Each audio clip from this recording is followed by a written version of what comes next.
Alright, y'all. Welcome back to the channel. This is Lady Nika in with a review for the haves and the have-nots. Hold on, let me get my lipstick. My lip gloss. Y'all, I'm nervous as hell to do this. Y'all don't know. I'm trying. You see my hair ain't even really combed, bitch. I jumped up after it went off and just said, okay, Lord, I'm going to try my best. Now, some of y'all might be wondering, Lady Nika, why is you so nervous about this particular show? You do several reviews throughout the week, so why is it that the have and have-nots is throwing you off? Well, I'm going to tell you why. Most of the shows I do, guys, those shows are comedy. I'm pretty funny. I know that much. So it's not hard when they give me so much content for me to do things like Love and Hip Hop, Real Housewives of Atlanta. This is more like a soap opera, way more in depth than If Loving You Is Wrong, and I'm just hoping and praying that I don't disappoint. I've never done a soap opera before, because most times soap operas have many dynamics, many characters, and you have to really pay attention. Watching it is real easy to do. Y'all, I'm glistening like a motherfucker. Believe it or not, this sweat, because I'm really nervous. But I'm going to try my best. This is season 2, episode 13, 2 Funerals.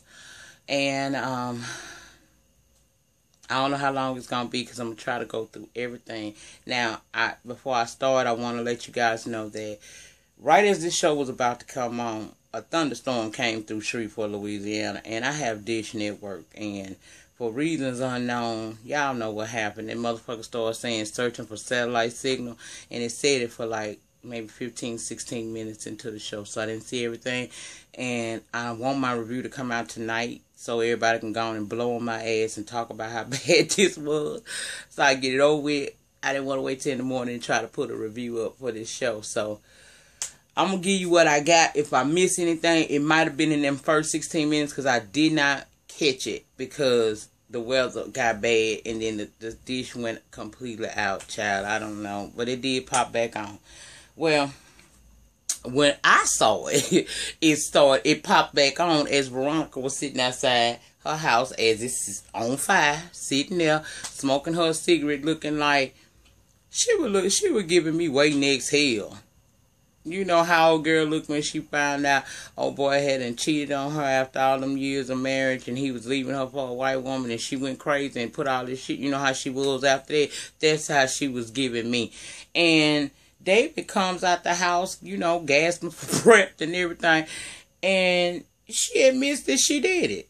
I don't know, y'all. Veronica crazy than a motherfucker. I don't know if this woman really got some she playing the hell out this role. I don't remember what her damn name is, but she is playing the hell out this role.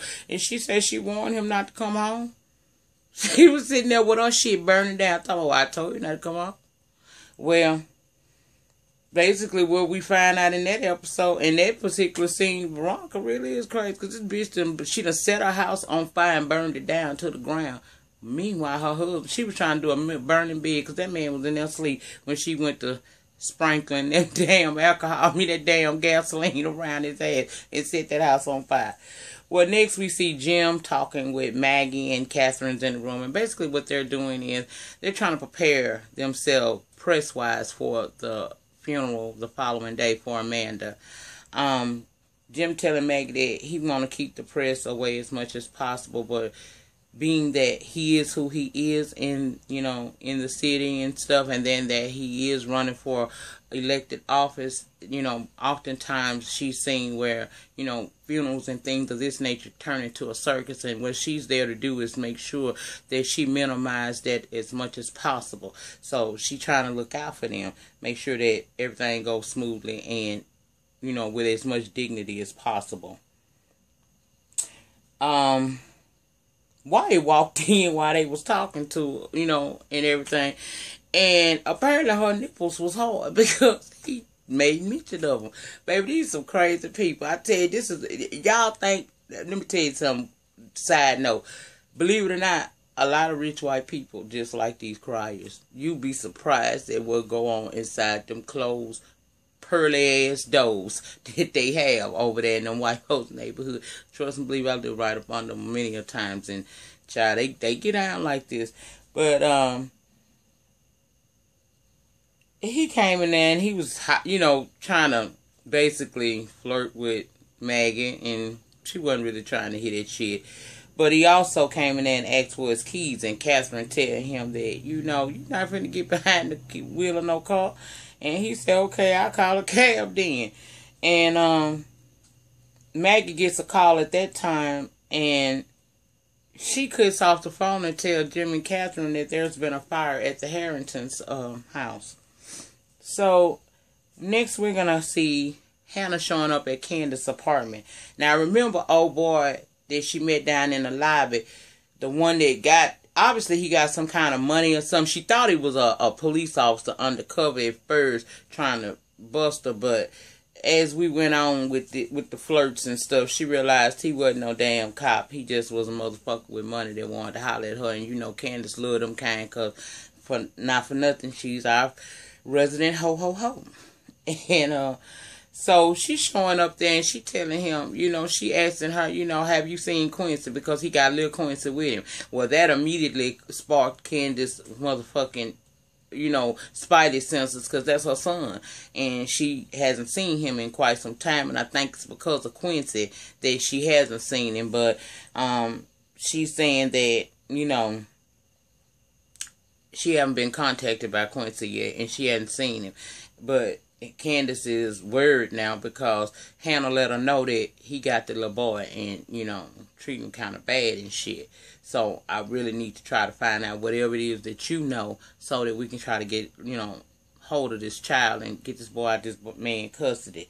Well, Candace acting like she don't know nothing, because really she don't, but Hannah always think that she lying. So Hannah's frustrated with her. And like, you don't take this as a serious situation, but it is. This man got your child, my grandson, running around mistreating him, and he's doing all this shit because of you. You brought this crazy motherfucker into our life, and that's basically what she told her when she bust through that door and asked that motherfucker there, who you? Who is you? Do you know his name, Candace? Do you know him? She didn't say nothing. And then when Hannah busted in there and asked that man what his name was, he just said he was a friend. He never did give a name. And y'all, I don't remember the motherfucking name neither. So we ain't going to worry about what old boy name. We going to call him Vanilla Meat. Just in case throughout this series, I don't remember this motherfucking name. He Vanilla Meat. Okay.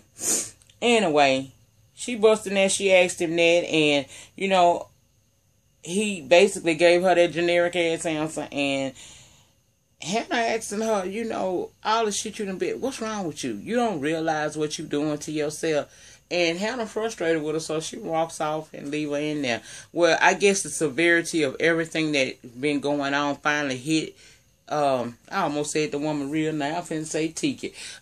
Finally hit Candace, and the idea that she found out that Quincy got her son too. It was a lot. It was overwhelming for her.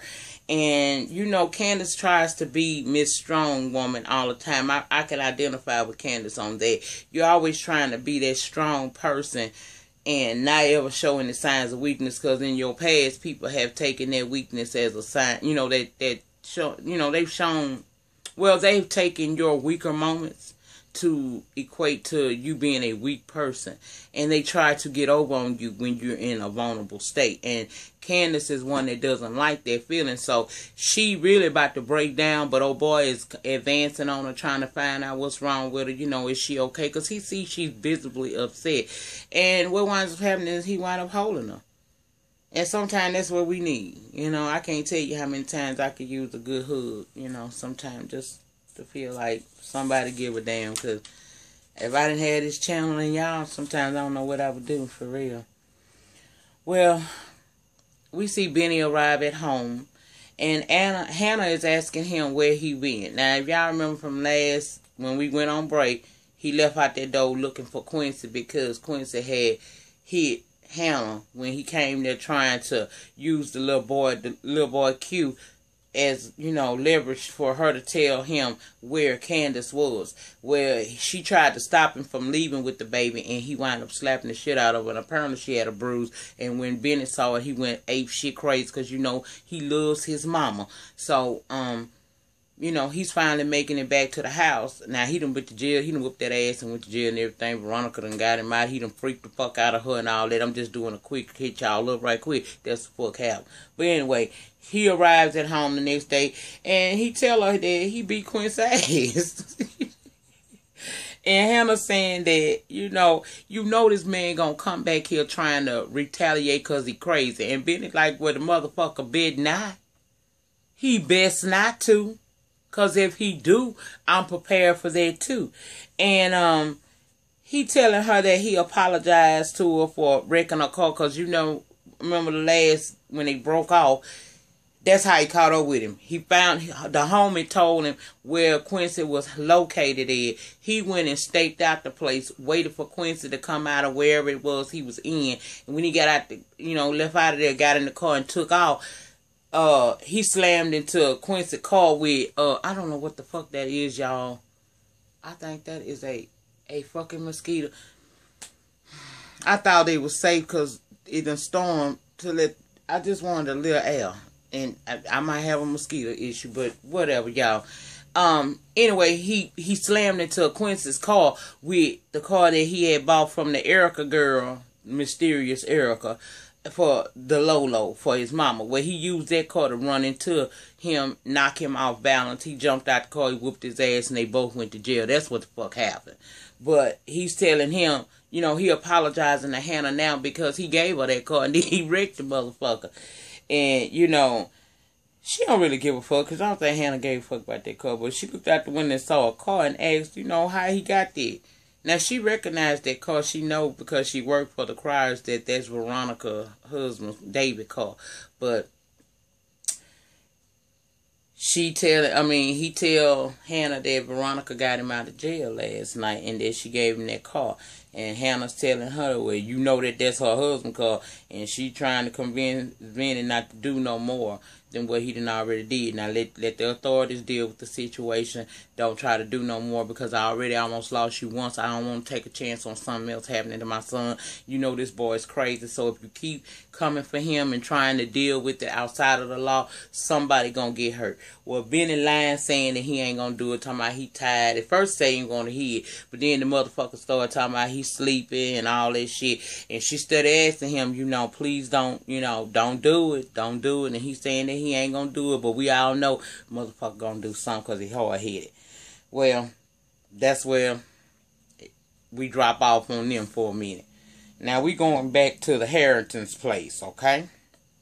And the fire department, they're putting out the fire. And Maggie rolls up, because remember she got the call that it was a fire there. And she asking David, is he okay? And asking, is Veronica okay? But Veronica is fixated in her mind that David and Maggie having an affair. Now, she did catch them, in their room together, but he wasn't sleeping with that woman. In fact, he brushed her off and said that he wasn't going to do it. But in Veronica's mind, she just know 100% for certain that this man having an affair with this white girl, and he ain't having no fucking affair with this woman at all. She worked for him. That's it.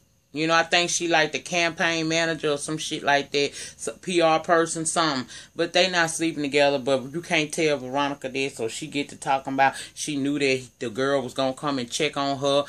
Come check on David, and she wished that she had gotten there a little earlier because she had some timber that was still burning in the back of the house. She would like to throw Maggie ass in. She be going in on Maggie ass, and Maggie be having to take that shit because David punk, he ain't really going to say too much of nothing. But anyway, David tell Jim that, because Jim arrives too. Remember, they was all over at the Crier house. Now they at the Harrington's place. And Jim come up and he telling, David is telling Jim, things ain't good with my family at all, child. You see what she did? Apparently she ain't over that shit. And he's also telling him that, Veronica was upset because the DA came there looking for that car that she hid out and stuff.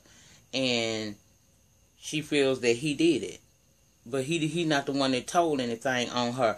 And that's when Jim let him know, no, you didn't, because Wyatt went to the DA and told the DA everything that happened, that he was the one driving that car, and that he hit Benny and all that shit, and that little girl. So, you know, Veronica just was hiding the motherfucker because it's her son's car, but Wyatt was driving the motherfucker, okay?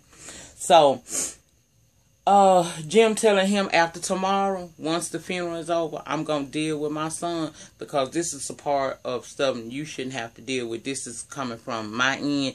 So he assuring David that tomorrow after that funeral, he going to deal with Wyatt motherfucking ass, you know, and try to get him together. Okay, next we see Jeffrey and Landon. They in bed together.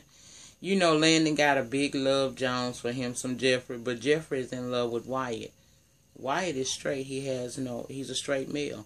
He don't want to be in a relationship with Jeffrey, but Jeffrey in love with him.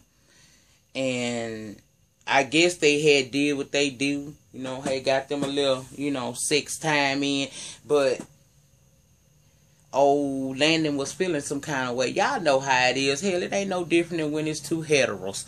Honey, you be laying up with that nigga and that motherfucker out there sober act like he don't know you, like he just, you know, distant and cold, and you know something on his mind, and it's usually not something, it's somebody.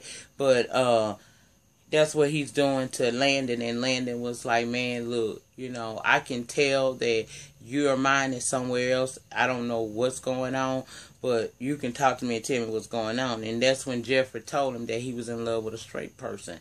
Now, Landon don't know who that straight person is, but he know that, you know that now. And he's telling him that's the worst thing a gay person can do is fall in love with a straight man, because he's never going to live up to your expectations, and you can't live up to his. And as he's saying that, it's a knock at the door. And guess who that is at the door? Wyatt. That's what he wanted the keys for. He was going to go look for Jeffrey because Jeffrey ain't answering that phone. But I don't know how he found out Jeffrey was at the damn hotel, but he done found out Jeffrey at the damn hotel. So that's where he go. And they, you know, he knock at the door and find out that it's Wyatt at that door. He get to want Landon to get up, get dressed. He put his clothes on backwards. You know, it's like his lover at the door, and he got to hurry up and get his shit back together before some shit pop off. But, honey, that wasn't the case. That motherfucking Wyatt walked in there and he realized, wait a minute, what the fuck? Now, you remember, Jim already done told Wyatt that Jeffrey be looking at him all special and shit and that he in love with him. But Wyatt is saying he ain't gay. So, I don't give a fuck. And basically, he acted like, you know, that was the case. He wasn't thinking about it, because when he realized that Landon was halfway ass dressed and Jeffrey had his clothes on backwards, and what the scenario it looked like in that room, that's when he was ready to chunk deuces and lead them to do what they do. Even though Jeffrey wanted him to stay, he still left because he know what they was in there doing. He figured that shit out. And, you know, it is what it is. And that it was at that point that Landon realized, after how Jeffrey was acting when the boy got there, and then when he walked out saying that he was, you know, he'll holler at him later or some shit like that. Basically, he walked in there and seen that there was some sex going on between them two men. He ain't got nothing to do with that. So he left that motherfucker, and it kind of made Jeffrey feel some kind of way, because he didn't really want him to leave, especially when he asking him, can he stay there with him? You know, that was all Jeffrey wanted to hear. But apparently, that ain't gonna go down like that, because soon as that fucking Wyatt realized what was going on, that motherfucker chunked deuces and hit that door. And Landon was like, you know what? That's the man. I see now who it is. He already realized that Wyatt is Jim Cryer's son, but now he know that that's who Jeffrey is really in love with. And he was like, you know what? Now I see who the heterosexual male is that you're in love with, and you can lose my number. And that's when Jeffrey, of course, was trying to tell him, don't be like that. And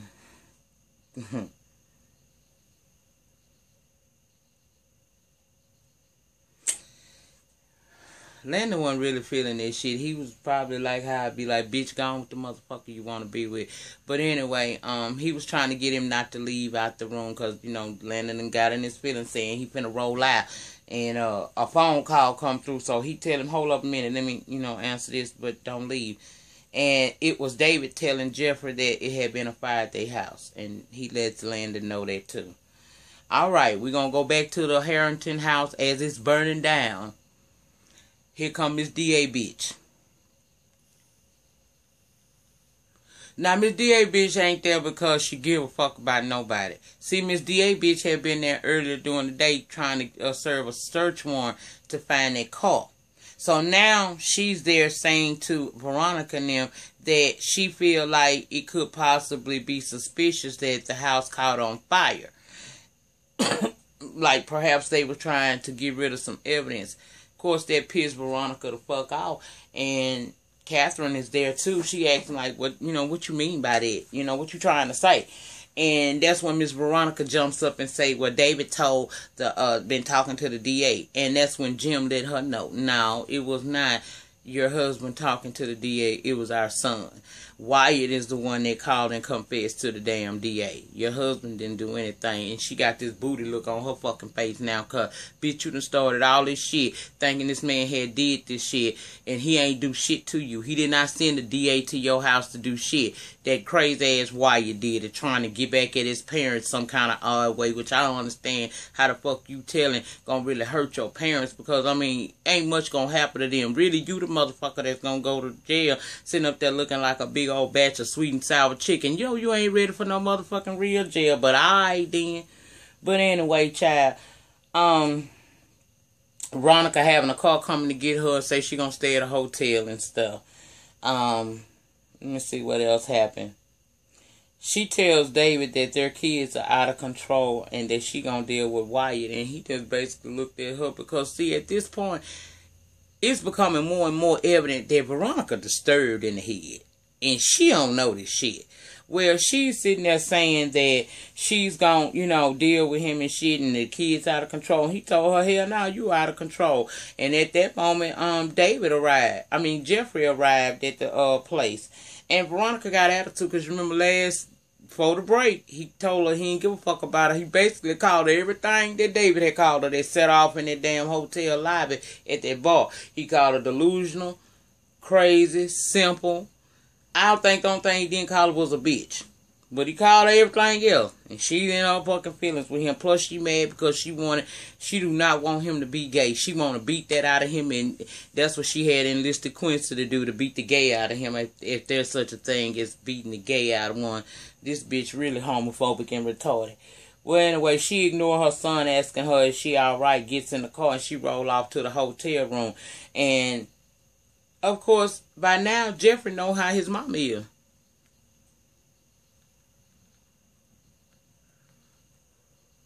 Oh, I almost did the urea. Y'all seen that?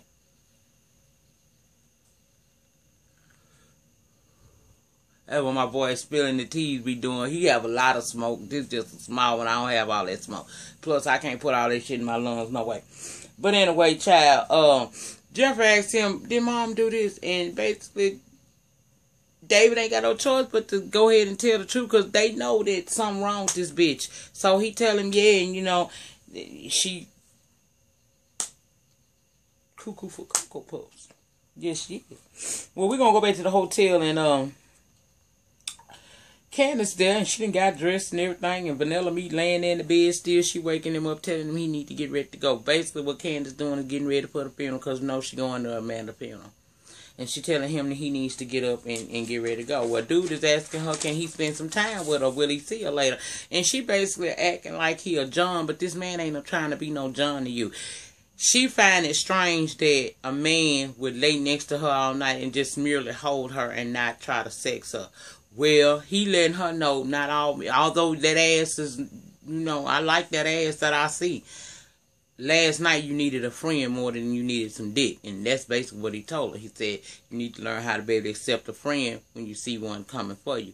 I'm not trying to sleep with you yet, but I do care about you, and I want to be a friend to you. Well, he got tired of her putting up blocks and giving him all these fucking, answers that he don't want to hear and all that shit. So the man basically told her, you know, he heard her throughout the night as he was holding her, and she kept calling out Quincy. Who is Quincy? Well, she admits that Quincy is her son, and that led him to understand that that lady that popped up and was asking him questions was probably her mom. Well, she don't want to share none of her life with him like that, because she, like I said, Candace lives her life with walls built up because she's been hurt so many times. She don't believe anybody really could care about her. She always out for the kill or be killed. That's her motto in life. And she bought her paper. So she not really trying to, you know, understand that this man is really interested in her and may want to be actually a good friend to her as well as a lover later on. Because obviously he interested, but he interested in her more on a line that would lead to a relationship, opposed to what she used to, which is these secret affairs with these married men and getting paid. Well, he tell her when she ready, give him a call. He'll be there waiting on her. Okay, so he leave. Well, Benny called the jail to see if Quincy's still there, and he is. He under $5,000 bond, right?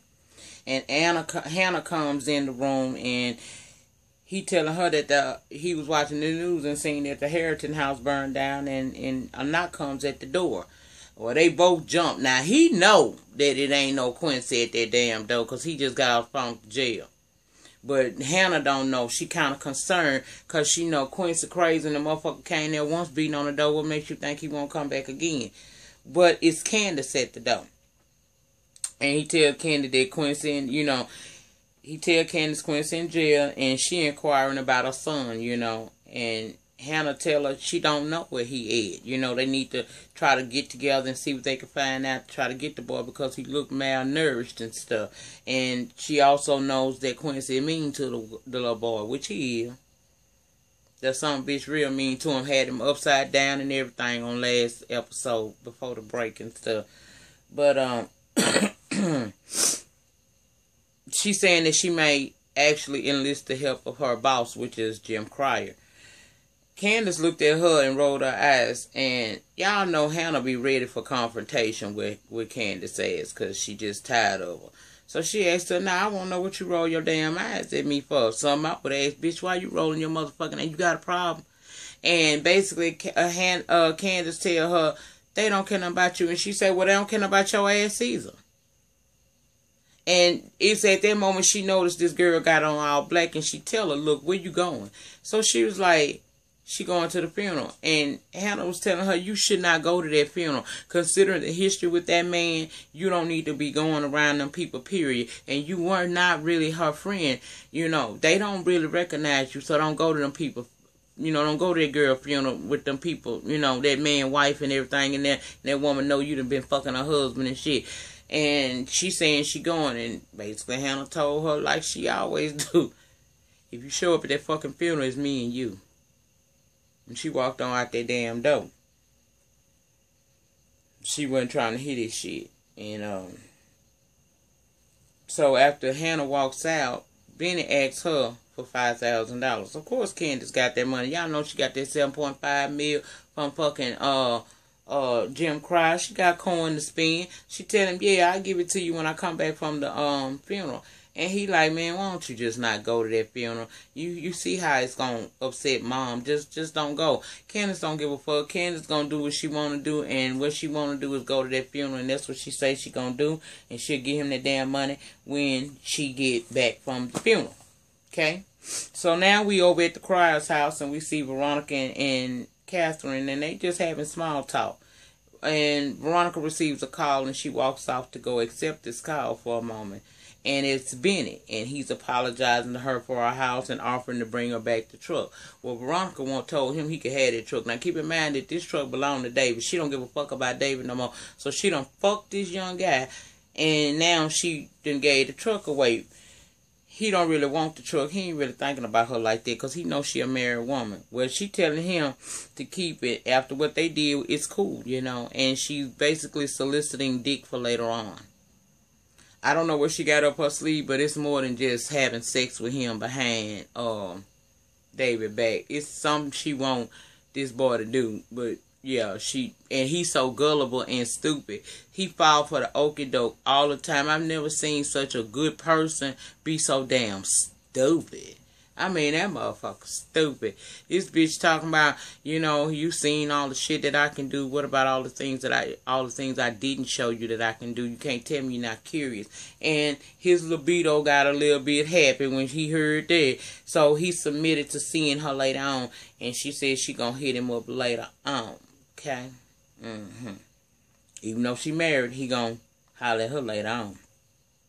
Well, Hannah come in the kitchen to tell Jim that the cards are lining up and asks about, if everything all right with the family. And she telling him that she finna go get everybody together so they can prepare to get ready to go on out there to the funeral and stuff. Well, Jim thanked Hannah for all she been doing because since Amanda killed herself, Hannah has been, the backbone of that family. She basically set up all the funeral arrangement based on what Catherine wanted. She did all the legwork for her. For their family and been there for them every day since that happened for them, with their daughter. So he thanking her for that. And he also compliments her on how well she looks, because she look nice. I guess she going to the funeral too, whatever. Alright, we got David and Veronica meeting up as she's coming down the stairwell at the Crier house because she done been on the phone jabbering with this boy getting her pussy wet. David walking in and she telling him that, he looked nice in his suit, and once again, saying that Maggie helped him get himself together. Like he not capable of dressing him damn self. Man say he keeps a couple of suits at the office. Hell, he's a politician. I don't doubt it. But this bitch so into her motherfucking mind that this man cheating on her. And now she cheating on him with her retarded ass. She ain't trying to hit it. So he basically was telling her he still love her. And she ain't want to hit it. I'm telling you, Veronica got it in her head that this man has done her some major wrong and she ain't trying to hear nothing he got to fucking say. He told her he loved her. He asked her where they go from here. She told him 2 funerals and 2 hotels. And he was like, well, you don't want to be, you don't, so I guess we're not going to stay at a hotel together. She said, you and I are not going to stay at a hotel together. In other words, she going to be with somebody, but it ain't going to be him. Now, I didn't quite get that scene because he looked like that went over his fucking head. Of course, a lot of shit go over David's head, and that's why he in a situation that he in. Because really, to me, if you want to know the truth, I feel like David need to get a backbone. He let Veronica do a whole lot of shit to him. Now, I don't know if this bitch scared, but I ain't never seen a black man that goddamn weak. That motherfucker weak. Baby, this motherfucker. Child, this motherfucker weak as hell. I ain't never seen nobody that damn weak. But she basically was telling him. Then the motherfucker asked her if she, would she have really let him die in that damn house fire. Yeah, she would have let your ass die. The woman done did so much and you know about most of what she's done. Why would you ask her no shit like that? And then you talking about you still love her and all. How can you love somebody that do the things that this woman has done to you and your child? She set her own son up to get his ass whooped to try to beat the gay out of him. Who in the hell? Child, whatever. But she a good actress because she playing the hell out that role. And that motherfucker so retarded, baby. She told him 2 hotels, 2 funerals. He said, so we won't be sharing a hotel. And she said she would, but he looked confused. And she walked off on his ass, left him looking stupid and shit. Well, Hannah goes in there with Catherine with her dress, trying to help Catherine get herself prepared for that day. Catherine saying she exhausted because she been through an emotional roller coaster. Her daughter being, committing suicide right there in that house, dealing with all the shit she done dealt with Jim and everything. Wyatt and, started getting in the shit and went and told the DA everything he could think of to tell that's going to cause more problems for him. So she feeling like she just really exhausted, and Hannah telling her she understand. All she got to do is just make it through the day. And I was like, yeah, girl. If you just make it through the damn day, you'll be the hell alright, honey. Well, Wyatt comes downstairs, not dressed. He come in that kitchen where his daddy is, not dressed for the funeral. And then this motherfucker got on some motherfucking shorts and look like a regular ass t-shirt. Well, Celine, for some reason, decides she wants to return to the Crier house. Now, these people done put this bitch out. Don't nobody give a fuck about her having no child by Jim. Other bitches do too. Catherine know about this shit. Don't nobody care. But she just insists that she gotta talk to this man on this day of his daughter's funeral. And basically Wyatt is standing down there berating that bitch, calling her hoes and every damn thing. She trying to tell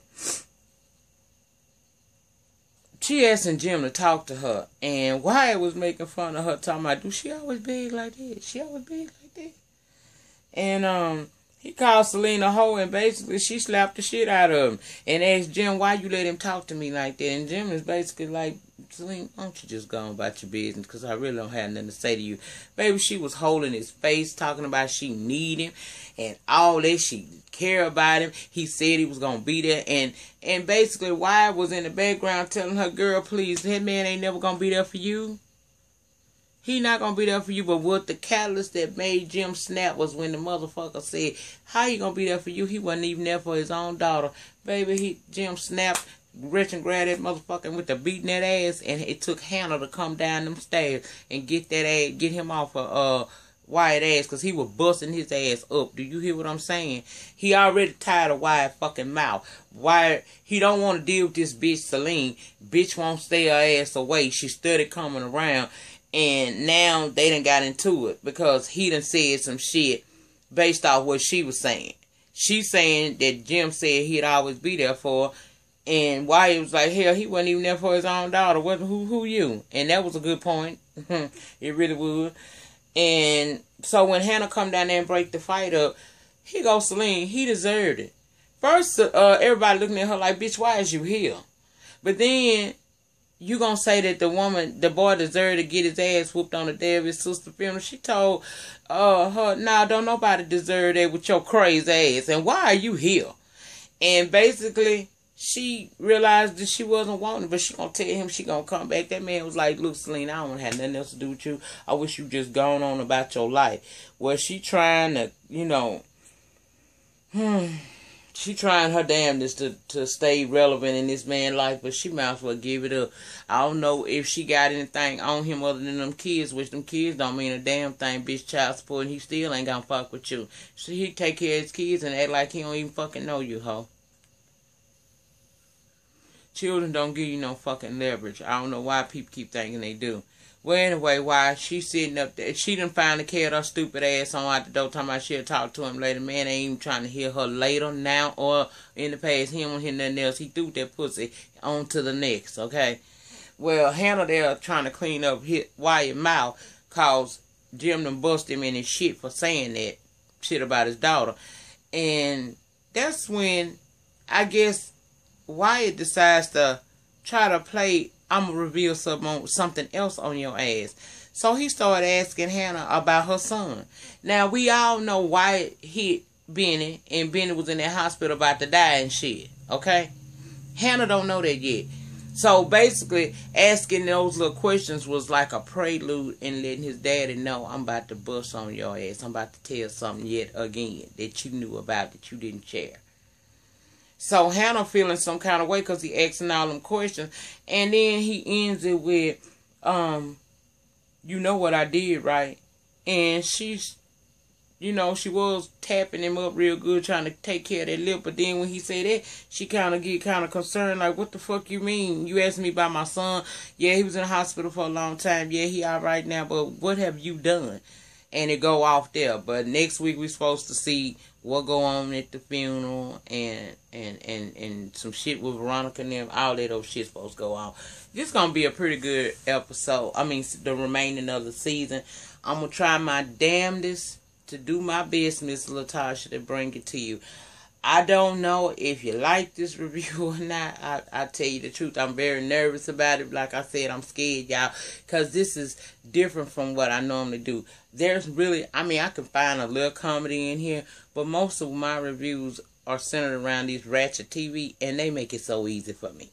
But this shit is a little bit more complicated because it's not all so much funny as it is just simply interesting, and there's many road plots and twists and turns going on, and I got to try to get my mojo with it. But I did this the best, I did the best I could do. I hope that you did enjoy this, and I'll be back next week. Depending on how the responses is on this, I'll be back next week. In the meantime, in between time, guys, please like, comment, subscribe. See you Friday for In the News. Oh, and P.S. If it's anything you want me to talk about on In the News, would you please be so kind as to either DM me on Twitter email me. I'll put all my information in the box, in the link below, in the box below, so that you can contact me. If there's anything y'all want me to talk about during that segment I do at the end of the week, I have no problem with it. Just let me know. I'm already going, you don't have to tell me. I'm going to talk about Nene leaving the Housewives of Atlanta. Y'all know I'm going in and let have on that ass. We're going to talk about Claudia being released from her contract, even though, it's more to that than what y'all may know. So we're going to talk about that shit there too. And what the hell else we going to talk about? Some more Rachel Dolezal shit. So I got some more shit to say about that. But as the week go on, if you find anything you'd like me to discuss and, talk about with you all, then just feel free to please leave the link to the story in the whatever form you decide to get in touch with me. I'm going to put my email and my Twitter on there. If you want to tell me to go look at a story and discuss it on Friday, I'll be more than happy to do so. Alright, we at over 40 minutes now. Like, comment, subscribe again. In the meantime, in between time, tell somebody about me. See you guys Friday. Peace.